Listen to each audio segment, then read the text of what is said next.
Paul Brooks, classical jazz guitarist, and this is a continuing instruction video on how to learn the guitar neck, what I call correctly or properly, by learning the notes, not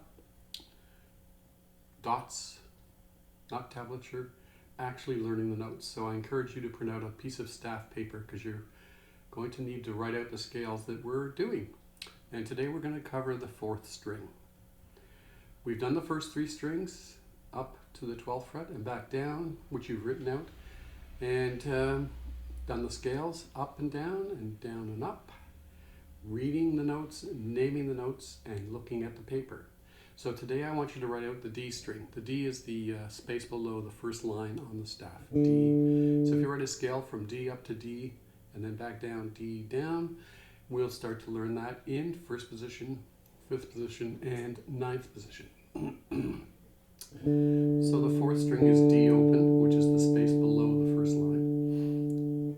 E is 2nd finger, whole tone. And F is 3rd finger, half tone. So you have D, E, F, easy. Now we go up to the 5th fret and play G. And A is the 3rd finger, the 7th fret. So G is the 2nd line on the staff. A is the 2nd space. Now we jump up to the 9th fret and play B. C is 10th fret. D is 12th fret. And there are your notes on the 4th string. So you've written your scale out from D up to D on the 4th line and then back down to D, the space below the first line. Let's play them. Naming and singing.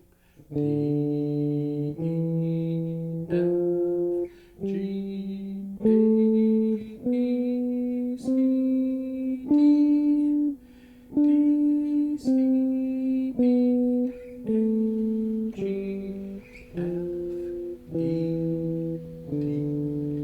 And you want to sing the notes so that as you're looking at it on the paper, you start to recognize the sound. This is how I can open a fake book, look at a song, and know what it sounds like before I even play it on the guitar. Just by looking at it, I can hear the notes now from doing these exercises. Very simple. Okay, so you need to spend about a week on the 4th string like we did the first 3 strings. Each string, a week is good so that you really learn the note. D, E, F, G, A, B, C, D, D, C, B, A, G, F, E, D. And you remember from before the half tones, like on the piano where there's no black key, is between E and F and B and C. Once I learned that, the guitar neck became a lot easier because then I just figured out, well, every other combination of notes is a whole tone or 2 frets. But B to C and E to F are 1 fret. Very simple. There's no black key between E and F and B and C. We can't see white and black keys on the guitar. So you have to know this as you play the guitar. Now in quarter notes, let's go D, E, D, F, D, G, D, A, D, B, D, C, D, D. Write that out in quarter notes and then write it descending. All right? So when we play that study, it's like this. D, E, D, F, D, G, D, A, D, B, D, C, D, D. And then going down. D, D, D, C, D, B, D, A, D, G, D, F, D, E, D, D. That's how you learn the 4th string. Going up and down is great. It starts to introduce you to the notes, but the jumping exercise is where you get to have a look at each note individually. D, E, D, F, D, G. How many times should you play the exercise? Hundreds. I did this hundreds of times to learn the guitar neck, but it worked. When I played with Ed Bickert, years ago, I got to do a concert with Ed Bickert. He was absolutely fabulous. So nice to me. I met him when I was 16, as I said, at George's Spaghetti House, and 20 years later I was playing a concert with him. But I realized he knew the guitar neck just so incredibly well, but he also had perfect pitch. So if you're going to play jazz, or if you want to learn to write music, this is a great way to learn the guitar.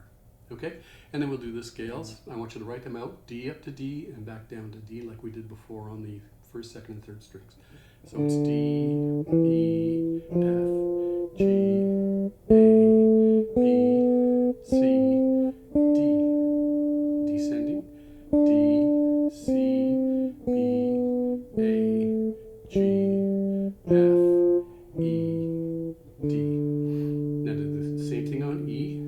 We're going to start with the first finger, so we get E, F, G, A, B, C, D, E, E, D, C, B, A, G, F, E. Simple.